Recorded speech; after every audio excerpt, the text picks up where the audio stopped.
Okay, today we are going to resume with the halachas of learning about the lighting Shabbos candles, and in particular, this Sif A, is the most involved in Simin Reish Samach Gimel. We're going to be discussing over here a lot of background about where the bracha comes from, about why women they do this peekaboo type of situation when they light. Is it going to be different Shabbos Yontif if a man lights? The answer to all of this is there's a lot of depth and there's a lot of detail.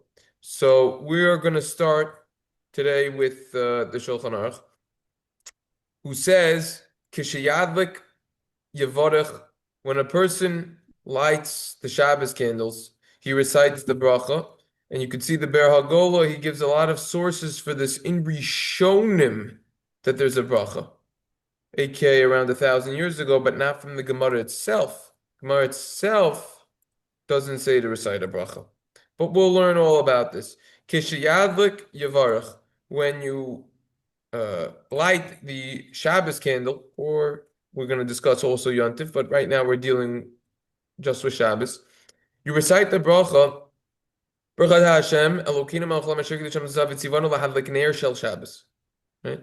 Blessed are you, God, our God, the King of the world, that sanctified us with your mitzvahs and commanded us to light the candle of Shabbos, which also refers to oil. Echad ha'ish ve'echad ha'isha. And both a man and a woman would actually say this bracha. So the obvious question on this is repetitious. We learned before all of the holidays, when we digressed to the halachas of Rosh Hashanah, Yom Kippur, and Sukkot, we learned around a month and a half ago together that the bracha is already recited over here. We already learned this. This is old news. We learned this already in a previous sif. Okay, it's going to be the previous. I'm going to just pull it up on the screen over here. We learned right over here in Sif Beis, Echad Hanoshim, the Echad Hanoshim Chayavo still be the same near Dalag Shabbos. We learned that men and women have an equal obligation to light the Shabbos candles. It's just that the obligation was given over to women, and they're a messenger, so to say, by this mitzvah. We discussed that in the past. Why? In depth, right? So why then does the Shulchan Aruch need to repeat himself, so to say, and say, oh, by the way, this bracha that you would recite on lighting the Shabbos candles applies to both men and women? We already know that. We already know that they have an equal obligation. So since we know they have an equal obligation in lighting Shabbos candles, seemingly their obligation would also be equivalent in regards to the bracha that should be recited. So we'll answer that question. The bracha is going to be different. You have an answer? No, I'm just saying it seems to be repetitive. Yeah, it seems to be repetitive. So there's going to be answers and there's going to be an interesting discussion. This sif is so involved that before we move on to Yom Tov and then Yom Kippur, and then when you say the bracha, we just have to analyze one line at a time over here, because this is just there's so much to learn about over here. It's amazing. The Oz V'Hadar Mishnah Berurah commentary over here comments on this beautifully and has really a beautiful delivery, and does a wonderful job over here of explaining the deeper idea that's going on over here. First of all, they begin by quoting the Torah. The Torah relates that this is actually subject to a machlokas among the Rishonim, if a bracha should be recited at all. Remember, the Gemara doesn't talk about it, and there are different opinions in Rishonim. Some say that you don't make a bracha on lighting the Shabbos candles. This is actually an opinion that's quoted in Taisvis, in the Gemara in Shabbos on Chaf Hey Amud Beis, Taisvis over there, in Dibur Maskil Chova. And there are actually multiple reasons why a bracha should not be recited. Firstly, the Gemara Rava calls lighting Shabbos candles a chova. Chova means something that is obligatory. Now, there's a well-known halacha which is discussed in some Kuf Pei area, Kuf Pei Aleph, that mayim achroinim choiva, that washing after a person has a meal with bread, it's an obligation to wash. And the Gemara in Chulin on Kofei over there discusses melech stoimis, a type of salt from stone which could like blind the person's eyes. The Aruch HaShulchan says even though we don't have this, we might have a similar salt. Everything was mixed. We don't know exactly. We still wash. Many explanations why we should still wash. So that's the general halacha to wash. Perhaps there could be some leniencies, but that is the general halacha that one should certainly wash before benching, after washing. Not for now. When we learn it, we'll learn about it more. So, do we recite a bracha on that? No, we don't recite a bracha. The Gemara calls it a chova. It's obligatory. And we still don't recite a bracha. So it's implied that anything that is called an obligatory mitzvah that we're obligated in, a chayva, does not require a bracha. And that's why, potentially, lighting Shabbos candles would actually not require a bracha. Reason two why it might not require a bracha is, what is the mitzvah of lighting Shabbos candles?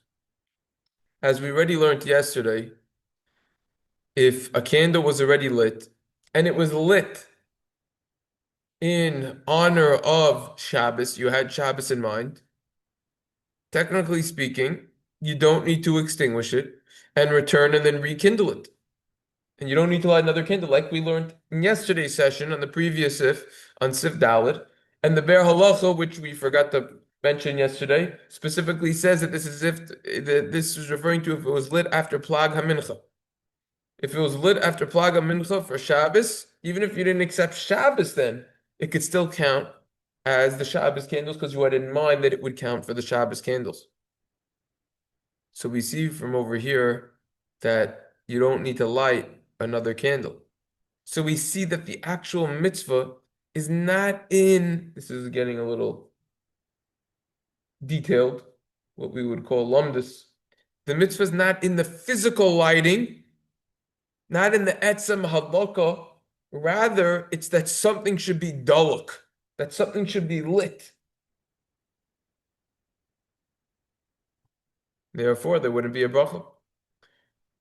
Reason number three, any mitzvah she'ein asyamar gamar malachasa in mevarchin aleh. It means like this. Any mitzvah where the performance of that mitzvah is not the completion, you don't make a bracha on it. Which means something that is a preparatory mitzvah. It's a preparation for the mitzvah. Hechsher mitzvah we discussed a couple weeks ago. Sukkah, we don't make a bracha when we build it. It's not the completion of the mitzvah. Completion of the mitzvah is when we sit in it on Sukkot. So too by lighting Shabbos candles. What's the completion of the mitzvah? Sitting there and having the Shabbos meal, the Suda. That is the completion. That's when we get pleasure from the candle. That's what the Shulti Giburim says, Korban Nesanel, B'Shem Rabbeinu Meshulm. That's what they say. This is an opinion that's in Taisvus. However, Taisvus then proceeds to quote Rabbeinu Tam. And this is obviously how we hold. Rabbeinu Tam argues big time on this. And he says, what are you talking about? For sure we recite a bracha on lighting Shabbos candles, just like any other mitzvah which is midrabanan. Any mitzvah, whether it's from the Torah, whether it's from the rabbis, doesn't matter. There are plenty of mitzvahs that we do that are from the rabbis, and we say a bracha. And then Taisvus proceeds to reject the previously mentioned proofs. He says, look, Mayim achronim, you don't make a bracha, and you know why? Yeah, why is it a different story? Why is Mayim achronim enacted? Danger, sakana, you just said it, right? You gotta save. You gotta be safe. Better safe than sorry. And therefore, any mitzvah which is needed for us, for our safety, you don't say bracha on, which is very interesting because this could be questioned in and of itself. There's a whole discussion. Just want to digress a little over here. Hamapio before we go to sleep. That's kind of so for your own safety, so you have good dreams. And I'll tell you something better, which very few people discuss, because most people never open up Simin Tav Chav Zayin at the end of Choshen Mishpat. It's discussed over there. Do you make a bracha on a makkah when you put up a fence, right? So there's a whole discussion. Some say you would, Shachianu would you do? That's also a preventative to prevent someone from falling off the roof and injuring themselves. What? That's a mitzvah, all right. It's a mitzvah daraisa, but you still see that this is, again, this explanation isn't differentiating between whether something is from the Torah or not. It's But is rather that the only saying, reason? That's the only reason for the fence, right? yeah, danger. Rather over here, the explanation over here is because it's to save you from a danger. So look, the truth of the matter is, when a person has a lot of Torah knowledge, they could really almost reject anything, even if something is relatively straightforward, because you just have so much knowledge that you could bring in from other places. What? Yeah, you could. Yeah, you could go anyway, right? Like the Gemara talks about one of the rabbis that he was able to make a bug pure for like 25 reasons or some crazy amount, you know?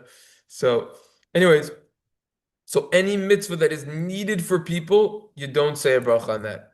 Conversely, Masha'in Kain, by lighting the Shabbos candles, why do we do it? It's a chova because of Oneg Shabbos. We do it because it's considered a pleasure of Shabbos. Shabbos pleasure. And therefore you would in fact recite the bracha. Don't bring a proof not to recite a bracha for Mayim Achronim. Comes Rabbeinu Tam and says, what about the other reason that you said? We said before that the mitzvah isn't the lighting itself. Wait a second. Says Rabbeinu Tam, even though I agree that if a candle was lit in the proper time, it was after Plaga Mincha, you had in mind for Shabbos, even though I agree you don't need to extinguish it and return and light again, guess what? When you light that candle, you still need to make a bracha. Even if you're not accepting Shabbos on yourself, if it's after Plaga Mincha and you're lighting the candle, you still need to say bracha. And by the way, we're going to learn, yeah, I'm sure it's going to come up somewhere that we didn't learn yet. If a man lights candles and he's going to drive to shul after, guess what? He lights, has in mind that this counts for Shabbos candles, and he recites the bracha, but the guy's driving right after. He's not accepting Shabbos upon himself yet. That's what Rabbeinu Tam is talking about. Even though I agree, if you had a previously lit candle, you don't need to extinguish it, it counts. Nevertheless, when you light it, you need to say a bracha on it. We find the Gemara in Chulin, another Gemara in Chulin, on Pei Zayin talks about Kisui Hadam. There's a mitzvah after person slaughters an animal, you shech the animal, you have to cover the blood. We don't know much about this because most of us, we never come close to seeing animals when they're slaughtered and shechted. We just show up at the grocery store and buy it over there.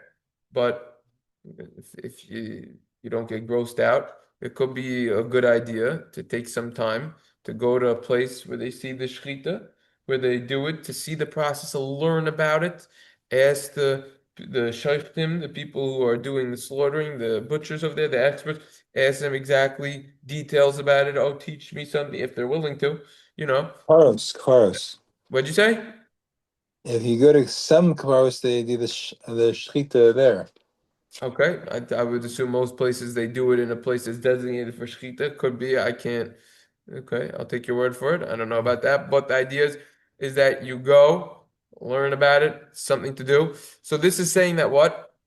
Let's say a person didn't physically cover the blood, right?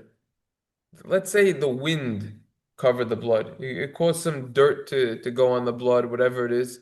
You're exempt from covering it because it was covered already. If it was a windy day. Nevertheless, when you are going to cover it yourself, aka manually, you would be obligated to bracha. That's what we see from over here. Furthermore, when the Shabbos candle is already lit, you need to extinguish it and return and then light it in honor of Shabbos. If you didn't light it originally in honor of Shabbos, and if it was before Plaga Mincha. Okay.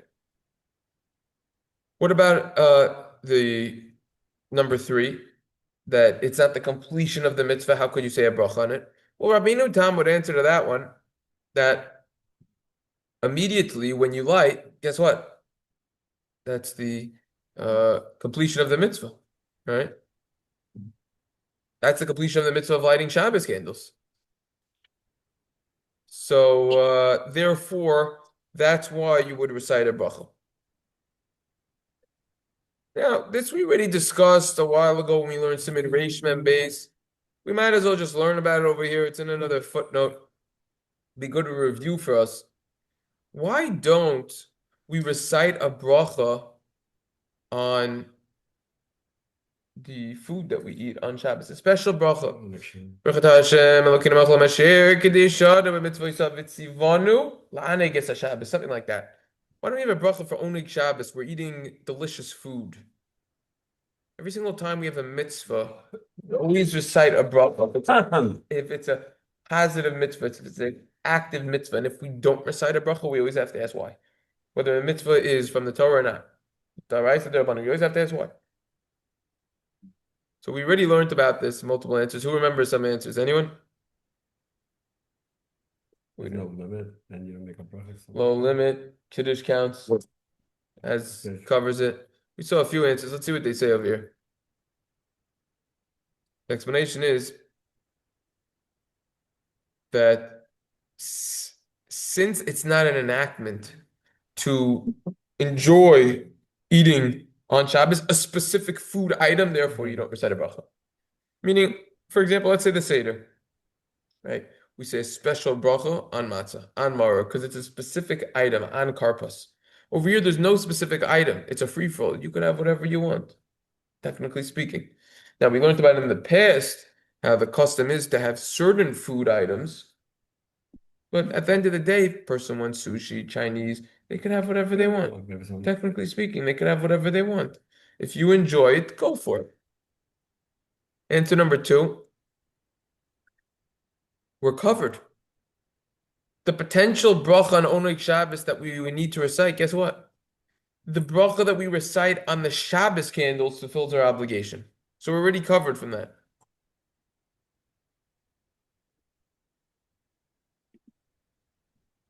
Now, according to this answer could be questioned because then maybe everyone would need to listen to the bracha that the mother is making because it counts for their Oneg Shabbos. In other words, we're going to learn about, we didn't discuss this yet. What is the mitzvah? This is also a little bit of lumdus. What is the mitzvah of lighting Shabbos candles? Is it a mitzvah on a person's body or not? What is the mother? She's our messenger, so we don't need to be there, so then it's not on our body. Because any mitzvah that is on our body to perform, such as tefillin, a mitzvah shibeguf or sha'al gufo, there's a whole ksais on this, we have to do ourselves. Tefillin. Someone else, we can't appoint a messenger to put it on, it's on our body. So what then is this mitzvah of lighting the Shabbos candles? We know, practically speaking, it works even if we're not there. Should we be there or not? We discussed that in the past, different opinions about that. But what exactly is the mahus? What is the essence of this mitzvah? It's the lumdus of how this works. So we know that we don't need to be there for some reason, which we didn't learn about yet. But if we hold that this bracha of lighting the Shabbos candles is going to now cover the potential bracha on Oneg Shabbos, we would need to be there. That's why that reason can get questioned.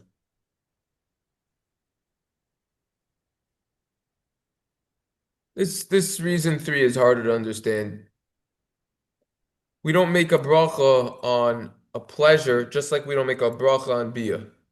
Which the reason why this is questioned is because that is a different reason. According to the Minchas Chinuch and Mitzvah Aleph, we don't make a bracha on that because the mitzvah, it's more of a hechsher mitzvah. The actual mitzvah is when the child is physically born.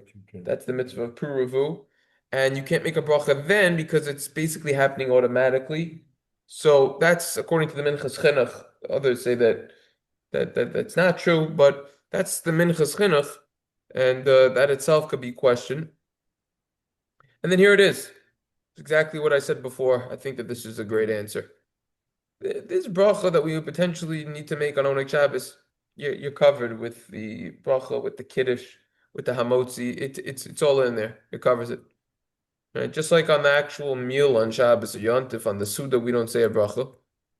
We don't say a specific bracha, rather it's included in just a regular bracha on pleasure, so to say. Hamotzi, motzi lechem min haaretz, right? Bray priyagafen. So too over here regarding the Oneg Shabbos as well. Another explanation is interesting. They don't put a hay over here for a fifth explanation is you only make a bracha when something is recognizable that you're doing it for the sake of a mitzvah. This isn't recognizable that we're eating for the sake of the mitzvah, filling the mitzvah of Oneg Shabbos. By the way, this sheds a tremendous amount of light on why we don't, one explanation why we don't say a bracha in honoring our parents is natural. Even animals, they have a natural tendency to, be close to their parents. And all humans of pretty much any background respect their parents to some degree. They're grateful that, and they realize that at least if they have half of a brain, at least that they wouldn't be in this world had it not been for their parents. And therefore, if it's not recognizable, you don't recite a bracha on it. It's another potential reason why we don't recite a bracha on Mishloach Manos, Suda and Purim, Matanos Evyona. Maybe it's more natural, staka. People just give. It's not recognizable. You're doing a mitzvah. Everyone in the world does it, so to say, if they have money and the means, and they're not a miser. But anyways, so this is the explanation over here. This is a tremendous amount of insight. Now, what we have to discuss, I don't want to leave anyone hanging. We asked a few questions over here today. One of the questions that we asked when we were analyzing this first line of the Shulchan Aruch over here, doing a little deep dive over here, is why did the Shulchan Aruch need to say that both men and women would recite a bracha? This is repetitious. We already know that they're obligated. The answer is no. The bracha is independent from a mitzvah. A person could fulfill a mitzvah all day without saying a bracha. There's really any mitzvah that we do, you could fulfill your obligation of the mitzvah even if you didn't say a bracha on the mitzvah, unless the mitzvah itself is the bracha, which usually it's not. So over here, there's something very interesting to discuss. We have an obligation over here, and it's on men and women. It's just that, as we learned earlier, the obligation is given over to women. Women perform this mitzvah. This is their mitzvah. The Shulchan Aruch therefore needs to specify, oh, by the way, you should know, that's why even a man needs to recite a bracha. We would think the mitzvah is given over to women, it's given over totally. Only the women gender, the female gender has the ability to recite a bracha. Kamash Milan, that's why the Shulchan Aruch needs to teach us that no, even a man who performs this mitzvah, for example, he's away from his wife, he's single, he's a widower, an almon, you would say a bracha if no one else is lighting for him in that location, which we'll learn about as we continue through the simon. That's actually going to be this sif over here.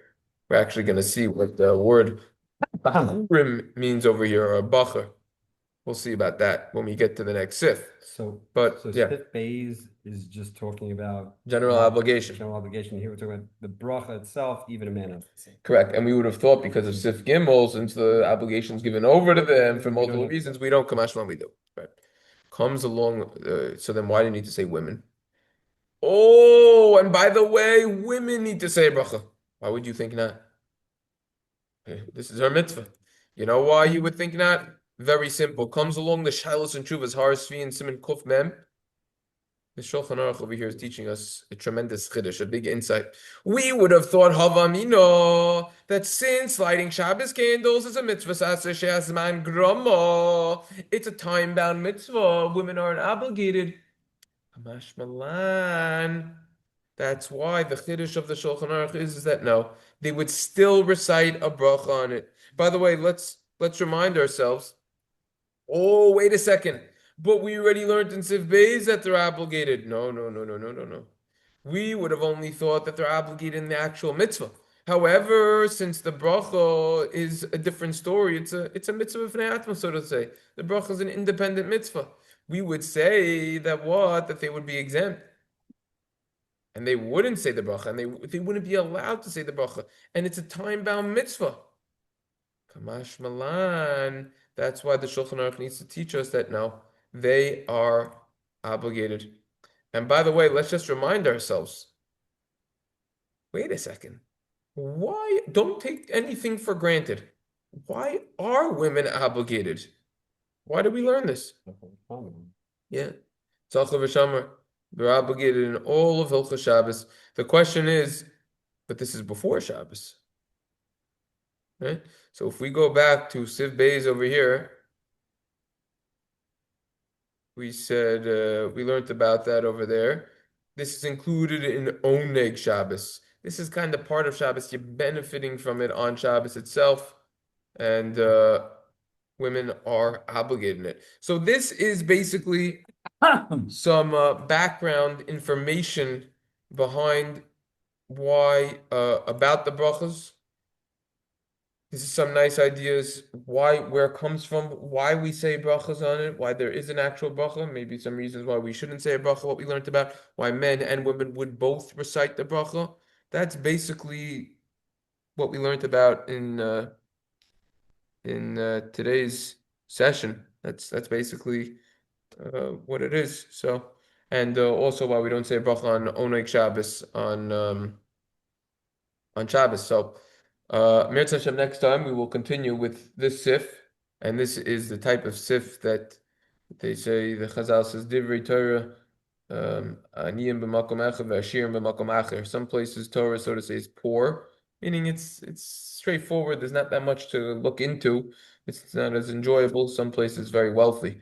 This is considered a wealthy place. There's a lot to look into. This is very applicable. It happens all the time, and we should learn about it. And when we learn about it, we have much more of an appreciation for the mitzvah, which is also very important. Okay, so Mirza Hashem, we will continue on Monday, first full week, back to regular schedule, and everyone should have a wonderful Shabbos.